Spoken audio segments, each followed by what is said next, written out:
Hello, I am Vijita, one of the nursing instructors at Adina Coaching Center, Angamali. Today I am going to deal about tetralogy of Fallot. What is tetralogy of Fallot? It is a congenital cyanotic heart disorder characterized by four conditions: overriding of aorta, ventricular septal defect, pulmonary stenosis, and right ventricular hypertrophy. Congenital ആയിട്ടുണ്ടാകുന്ന പീഡിയാട്രിക്സിൽ common ആയിട്ട് കാണുന്ന ഒരു കണ്ടീഷനാണ് tetralogy of Fallot. It has mainly four condition. അതാണ് overriding of aorta, ventricular septal defect, pulmonary stenosis and right ventricular hypertrophy. Before going detail into tetralogy of Fallot, I'll just briefly explain what is heart and what is the anatomy and physiology. Okay, heart is made up of muscles. It has four chambers, two atrium, two ventricle. It has main vessels.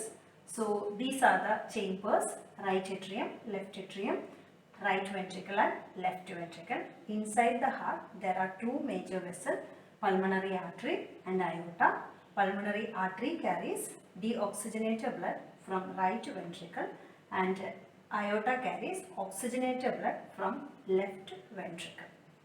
Okay, there are pulmonary veins and two major vessel veins, superior vena cava, inferior vena cava, carries deoxygenated blood from upper and lower part of the body and it empties into a right atrium. So circulation, which means from the right atrium blood has been moved into right ventricle. From right ventricle the blood is taken by pulmonary artery into lungs for purification. After purification, the oxygenated blood returns to left atrium through pulmonary vein, and at the time of atrial contraction, the blood has been pushed into left ventricle, and at the time of ventricular contraction, from the left ventricle, the blood is taken by aorta, and aorta completes systemic circulation. So this is the brief idea. Okay. ഇനി tetralogy of ഫലോട്ടിൽ what happens? It has four condition എന്ന് ഞാൻ already പറഞ്ഞു. Okay, so overriding of aorta. നമുക്ക് നോക്കാം എന്താണ് overriding of aorta. Overriding of aorta, aorta override ചെയ്യുന്നു.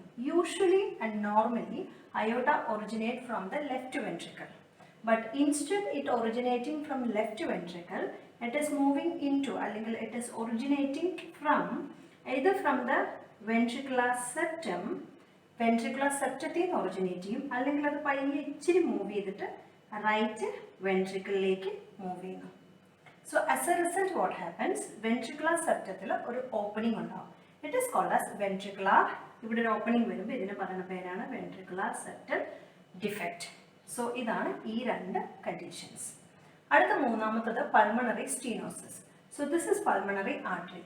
ഈ പൾമണറി ആർട്ടറി സ്റ്റീനോസ്ഡ് ആവുക അല്ലെങ്കിൽ നാരോഡ് ആവുക. അപ്പോൾ ഈ പൾമണറി ആർട്ടറി ഇവിടുന്ന് ചുരുങ്ങിപ്പോവും അല്ലെങ്കിൽ നാരോഡ് ആവും.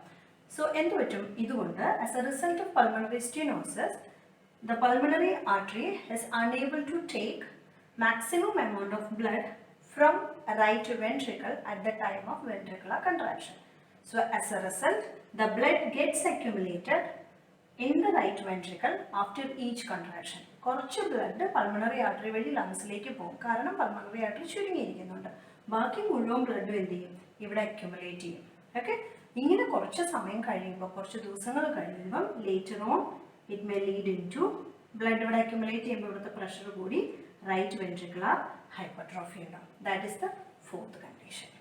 ഓക്കെ, ഇങ്ങനെ 4 കണ്ടീഷൻസ് ആണ്.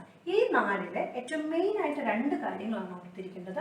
ഒന്ന് overriding of aorta and 2 pulmonary stenosis. Overriding of aorta ഉണ്ടെങ്കിൽ അവിടെ നിർബന്ധമായിട്ടും വെൻട്രിക്കുലർ സെപ്റ്റൽ ഡിഫെക്റ്റ് ഉണ്ടായിരിക്കും. പൾമണറി സ്റ്റീനോസിസ് ഉള്ള എല്ലാവർക്കും റൈറ്റ് വെൻട്രിക്കുലർ ഹൈപ്പർട്രോഫി വരണമെന്ന് നിർബന്ധമില്ല, but that may leads to right ventricular hypertrophy. ഇനി what is the physiology of tetralogy of Fallot? So because of this, the right side heart pressure become increased. അതായത് right സൈഡിലെ pressure കൂടി.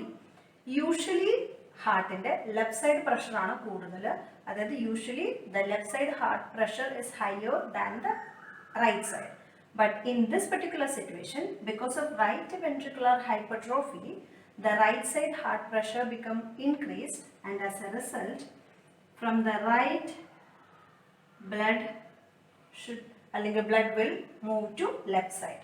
Okay, അപ്പോൾ ഇവിടുന്ന് blood പയ്യെ അപ്പുറത്തേക്ക്, അതായത് right to left shunting നടക്കും. Okay, so as a result ഇവിടെ ഡീഓക്സിജനേറ്റഡ് ബ്ലഡ് ആണ്, right side heart collects deoxygenated blood ആണ്. സോ ഈ ഡീഓക്സിജനേറ്റഡ് ബ്ലഡ് ആയിരിക്കും അയോട്ട കളക്ട് ചെയ്യുന്നത്. സോ അയോട്ടയിലേക്ക് ഡീഓക്സിജനേറ്റഡ് ബ്ലഡ് പോയാൽ എന്ത് സംഭവിക്കും? അയോട്ടയ്ക്ക് usually aorta requires oxygenated blood, but instead ഇവിടെ എന്തോ സംഭവിക്കുന്നത്? ഡീഓക്സിജനേറ്റഡ് ബ്ലഡ് അയോട്ടയിലേക്ക് കിട്ടുന്നതിന്റെ ഫലമായിട്ട് സിസ്റ്റമിക് സർക്കുലേഷനിൽ ഡീഓക്സിജനേറ്റഡ് ബ്ലഡ് കിട്ടും. Usually the systemic circulation should receive oxygenated blood, എന്നിട്ട് വേണം ടിഷ്യൂസിന്റെ ടിഷ്യൂ പെർഫ്യൂഷൻ കംപ്ലീറ്റ് ചെയ്യാൻ. അതായത് ഒരു മനുഷ്യ ശരീരത്തിലെ ടിഷ്യൂസിന് അത്യാവശ്യമുള്ളത്, ആക്ടിവിറ്റി ചെയ്യാൻ ഏറ്റവും അത്യാവശ്യമായിട്ടുള്ളത് ഓക്സിജൻ ആൻഡ് ഗ്ലൂക്കോസ് ആണ്. അതിനകത്ത് ഓക്സിജൻ സിസ്റ്റമിക് സർക്കുലേഷൻ വഴിയാണ് കിട്ടുന്നത്. സോ ബിക്കോസ് ഇവിടെ എന്ത് സംഭവിക്കുന്നത്? സിസ്റ്റമിക് സർക്കുലേഷനിലേക്ക് ഡീഓക്സിജനേറ്റഡ് ബ്ലഡ് മൂവ് ചെയ്യുന്നതിന്റെ ഫലമായിട്ട് the systemic circulation is not receiving adequate amount of oxygenated blood. Okay, so as a result of deoxygenated blood in the systemic circulation hypoxia ഉണ്ടാവും. Hypoxia eventually causes cyanosis. Okay, so next we will see what are the signs and symptoms of tetralogy of Fallot. So signs എന്ന് പറയുന്നത് ഒന്ന് hypoxia ഉണ്ടാവും. What is the main sign of hypoxia? Main sign of hypoxia ആണ് respiratory rate elevated ആവുക, and saturation, when we check saturation, that will be reduced. And in case of all hypoxia and in case of elevated respiratory rate, dyspnea or breathing difficulty will be there. Okay, and because of extreme hypoxia, cyanosis ഉണ്ടാവും. So it is called as cyanosis, or it is termed as hypercyanotic spell, or it is otherwise called as TET spell. Okay, usually cyanosis pediatrics അല്ലെങ്കിൽ കുഞ്ഞിന് ന്യൂബോണിന് cyanosis ഉണ്ടാവുന്നത് activity ചെയ്യുമ്പോഴായിരിക്കും. Activity is a situation where the oxygen demand of the body increases. പക്ഷേ ഇവിടെ oxygenation decreased ആയതുകൊണ്ട് the increased oxygen demand will not be met by ഈ particular circulation. So what happens as a result of that? Severe ആയിട്ട് hypoxia ഉണ്ടാവും. So hypoxia അല്ലെങ്കിൽ cyanosis, എക്രോസൈനോസിസ് ഉണ്ടാവുന്നത് activity ചെയ്യുമ്പോൾ. In case of new born activity എന്ന് പറയുന്നത് sucking and crying ആണ്. Okay, അപ്പോൾ സക്കിങ്ങിലും ക്രൈയിങ്ങിലും ആയിരിക്കും ഈ പറയുന്ന സൈനോസിസ് ഏറ്റവും കൂടുതലായിട്ട് ഉണ്ടാവുന്നത്. അത് പ്രത്യേകം ശ്രദ്ധിക്കേണ്ട ഒരു കാര്യമാണ്.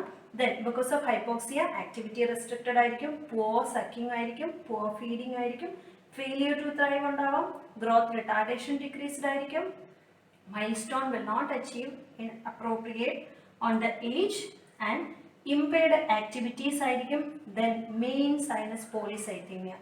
chronic hypoxia ഉള്ള എല്ലാ സിറ്റുവേഷനിലും കാണുന്ന ഒരു സൈൻ ആണ് പോളിസൈത്തീമിയ. പോളിസൈത്തീമിയ എന്ന് പറയുന്നത് നമ്പർ ഓഫ് RBC എലിവേറ്റഡ് ആയിരിക്കുക. and when we examine X-ray എടുത്തു കഴിയുമ്പോൾ എക്സ്റേ ഫൈൻഡിങ്സിൽ കാണുന്ന ഒരു ഫൈൻഡിങ് ആണ് boot shaped heart. അതൊരു മെയിൻ ഫീച്ചറാണ്.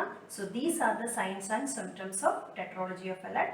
ഐ റിപ്പീറ്റ്, സൈനോസിസ് ഉണ്ടാവും, ടെറ്റ് സ്പെൽ ഉണ്ടാവും, ഹൈപ്പർസൈനോട്ടിക് സ്പെൽ ഉണ്ടാവും. ഓക്കെ, സൈനോസിസ് ഉണ്ടാവുന്നതുകൊണ്ടും ഈ പറയുന്ന ഹൈപ്പർസൈനോട്ടിക് സ്പെൽ ഉണ്ടാവുന്നതുകൊണ്ടും tetralogy of Fallot is otherwise called as blue baby syndrome. Next is management ആണ്. നെക്സ്റ്റ് വീഡിയോയിൽ I will be detail discussing regarding the management, medical management as well as nursing management. Please don't forget to watch. നിങ്ങൾക്ക് അടുത്ത classes കിട്ടാനായിട്ട് നിങ്ങൾക്ക് channel subscribe ചെയ്യാം. Thank you.